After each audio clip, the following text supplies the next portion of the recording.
Hello. आपका अपना परिवार एग्री। स्वागत है, अभिनंदन है।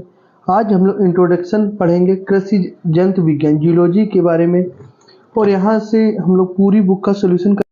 चैप्टर बाय चैप्टर का तो पहला चैप्टर हमारा इंट्रोडक्शन के बारे में हम लोग जानेंगे। तो इंट्रोडक्शन में क्या दिया हमारे पास में है, तो विज्ञान की भाषा, विज्ञान मतलब किस भाषा के शब्द से होते हैं। तो विज्ञान एक लैटिन शब्द से, किससे है, विज्ञान लैटिन भाषा शब्द से इसकी उत्पत्ति हुई। तो लिखा है प्रयोगात्मक परीक्षणों के फलस्वरूप प्राप्त होने वाला सुसंगठित एवं क्रमबद्ध ज्ञान कहलाता है। क्या कहलाता है? सुसंगठित एवं क्रमबद्ध क्या कहलाता है? ज्ञान ही विज्ञान कहलाता है। उसके बाद हमारे पास जो जो चीज़ें हम ज़्यादा इम्पोर्टेंट हम उन्हीं को पढ़ेंगे, बाकी हम ज़्यादा चीज़ें नहीं पढ़ेंगे जो हमारे लिए इम्पोर्टेंट नहीं है।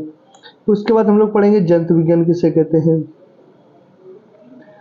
जो विज्ञान की इस शाखा के अंतर्गत जंतुओं का अध्ययन किया जाता है, और इसमें जो था जंतु जो एनिमल्स से लिया गया और लॉगस का अध्ययन होता है।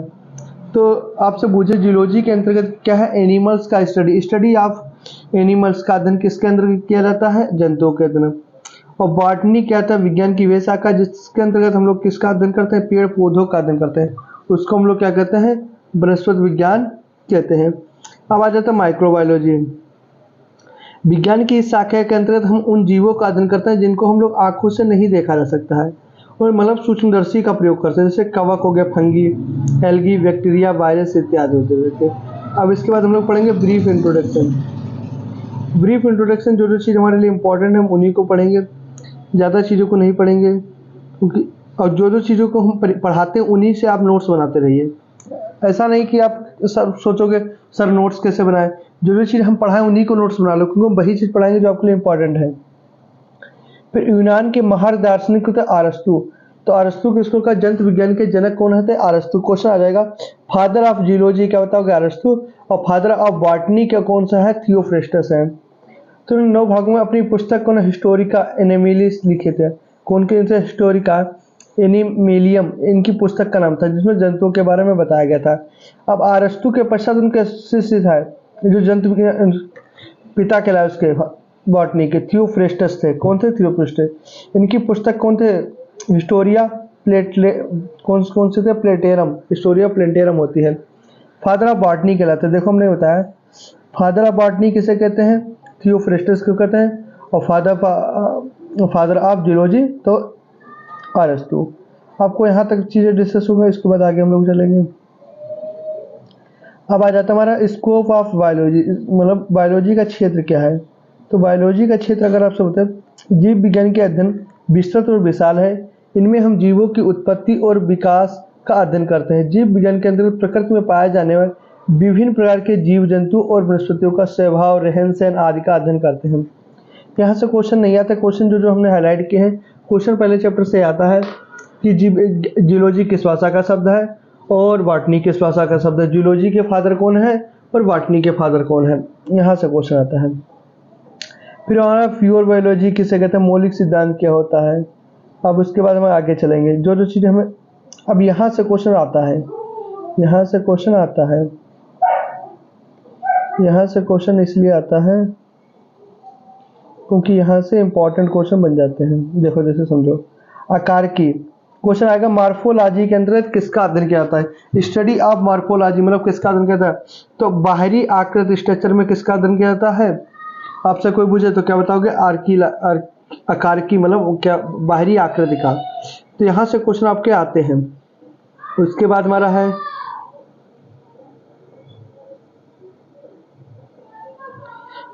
एनाटॉमी। एनाटॉमी के अंदर का शरीर की जीवधारियों की आंतरिक संरचना का अध्ययन किसमें किया जाता है? एनाटॉमी में किया जाता है।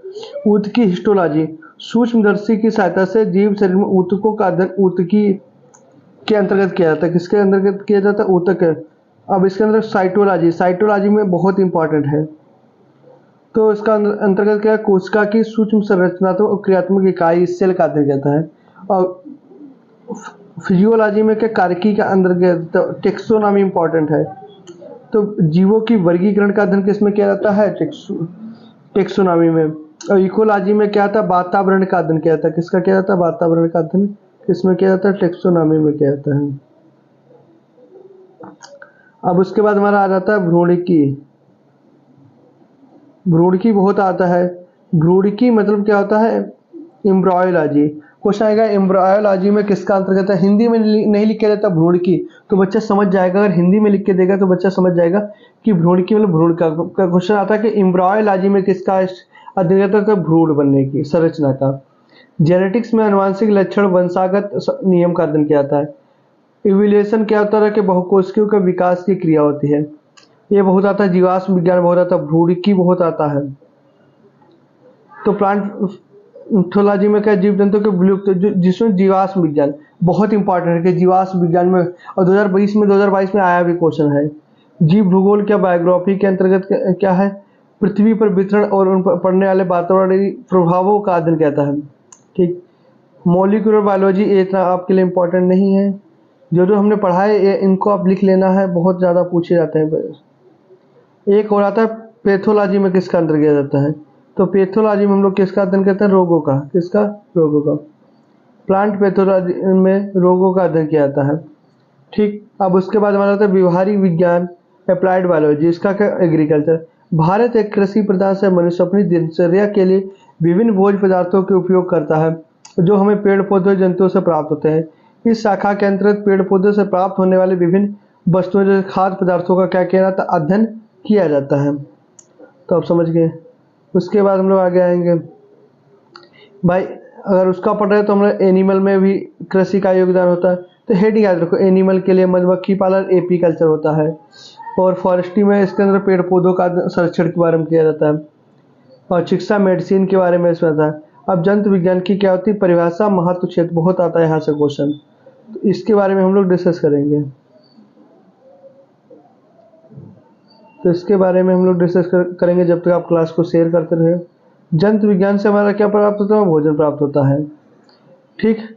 मनुष्य को अपने जीवन निर्वाह हेतु भोजन की आवश्यकता पड़ती है। जंतु विज्ञान के उद्योगों कार्यों में भी, जैसे मुर्गी पालन, मछली पालन, मुर्ग इत्यादि में होता रहते हैं। आप कहोगे सर इसको डीपली क्यों नहीं पढ़ा रहे हैं, भाई जो चीज़ हमें इंपॉर्टेंट है हम उन्हीं को डिस्कस करें, बाकी सब चीज़ों को डिस्कस नहीं करेंगे। उसके बाद क्या हमारा है, कीट जंतु विज्ञान का स्वास्थ्य में प्रयोग होता है, रोगों में होता है। यहाँ से क्वेश्चन आता नहीं ना, इसलिए तो हम इसका डीपली नहीं करा रहे हैं। अब यहाँ से क्वेश्चन आता है सजीव और निर्जीव के लक्षण, वेरी इंपॉर्टेंट है, लिविंग और नॉन लिविंग, इसको हम लोग पढ़ेंगे।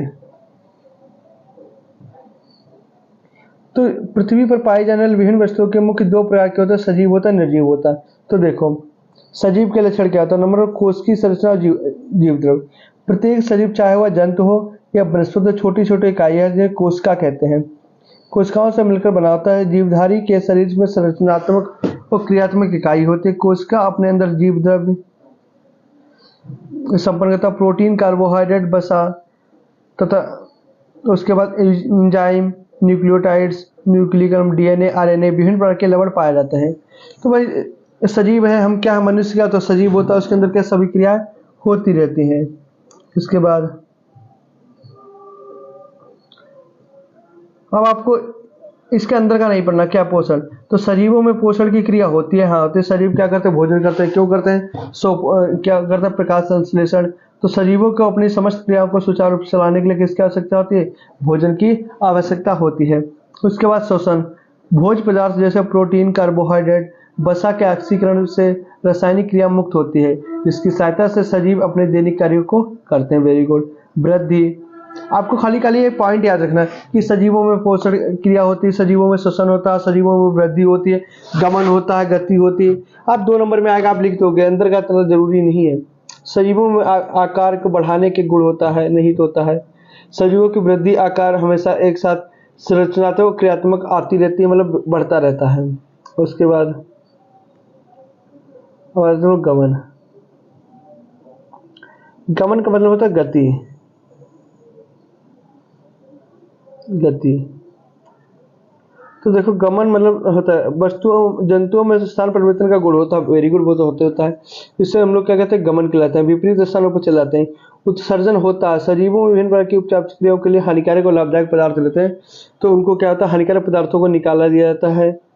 अपनी वृद्धि के लिए। तो उत्सर्जन, आपको खाली एक पॉइंट याद रखना चाहिए। तो आपको पॉइंट कौन कौन से हमने बताया, श्वसन, उत्सर्जन, वृद्धि, गमन, ठीक, ये आपको पॉइंट याद रखने हैं। उसके बाद हमारा है उपापचय। तो जो चीज सजीव में होगी वो निर्जीव में नहीं होगी। सजीवों में होने वाली सभी प्रकार की रासायनिक क्रियाओं को उपापचय कहा जाता है। उपापचय के अंतर्गत दो प्रकार के रासायनिक होते हैं, अपचय और उपापचय। कैटाबॉलिज्म, रासायनिक क्रिया के सुचारू रूप से ऊर्जा कार्बोहाइड्रेट, वसा और प्रोटीन के ऑक्सीकरण से प्राप्त होती है। ऐसी सभी अवक्रियाएं जिनमें पदार्थों का अवघटन होता है अपचय क्रिया कहलाती है। उपचय क्या होती है, ऐसे सभी रासायनिक क्रियाएं जिनमें भोज्य पदार्थों से जीव द्रव्य में जटिल का संश्लेषण होता है उपचय कहलाती है। उत्तेजनशीलता, सजीवों में अपने परिवर्तनशील वातावरण को अनुभव करके होने वाली उत्तेजनशीलता कहलाता है। सजीव अपने आसपास के वातावरण में होने वाले बदलाव के कारण संरचनात्मक संगठन और क्रियात्मक संतुलन की क्षमता होती है। उसके बाद प्रजनन होता। अब यहाँ से इंपॉर्टेंट पॉइंट को पढ़ना जरूरी है। जीव जिसमें जीवन होता है, जैविक लक्षण होता है, जंतु विज्ञान कहलाते हैं। जंतु विज्ञान और वनस्पति विज्ञान को दो भागों में बांटा गया है। तो यहाँ से कोई क्वेश्चन नहीं है। आपका विज्ञान से आप क्या समझते हैं, हमने अभी आपको बताया।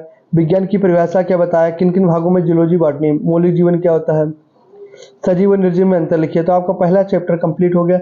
आप लोगों को क्लास अच्छी लगी हो तो क्लास को शेयर करें अपने सभी दोस्तों के पास, और चैनल को सब्सक्राइब भी करें, शेयर करें प्लीज़। और आपको 12th एग्रीकल्चर का पूरा सिलेबस फ्री ऑफ कॉस्ट पढ़ाया जाएगा, है ना। तो आप लोग ज़्यादा से ज़्यादा अपने दोस्तों के पास शेयर करें, जिससे